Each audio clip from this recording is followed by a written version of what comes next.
I am ready!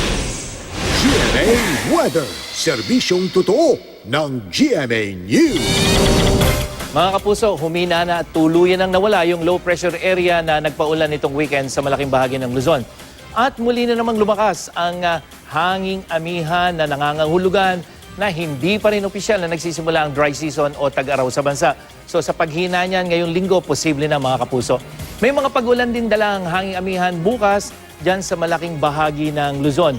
Umaga pa lamang, asahan na ang ulan dyan sa Bicol Region at ilang bahagi ng mga probinsya ng Mindoro.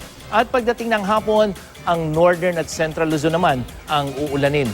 Sa Metro Manila, mababa ang posibilidad ng pag-ulan sa susunod na 3 araw. Sa Visayas, posible po ang ulan dyan sa may eastern section. Sa umaga pa lamang yan, partikular na dyan sa mga probinsya ng Leyte, habang uulanin ang Central at Western Visayas pagdating naman ng hapon.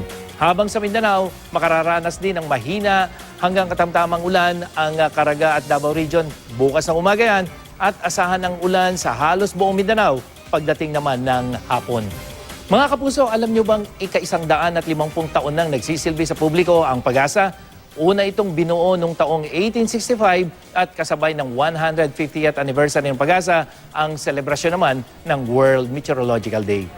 Yan ang latest mula sa GMA Weather. Ako po si Nathaniel Cruz. Magplano para sigurado. I am ready. Serbisyong totoo ng GMA News.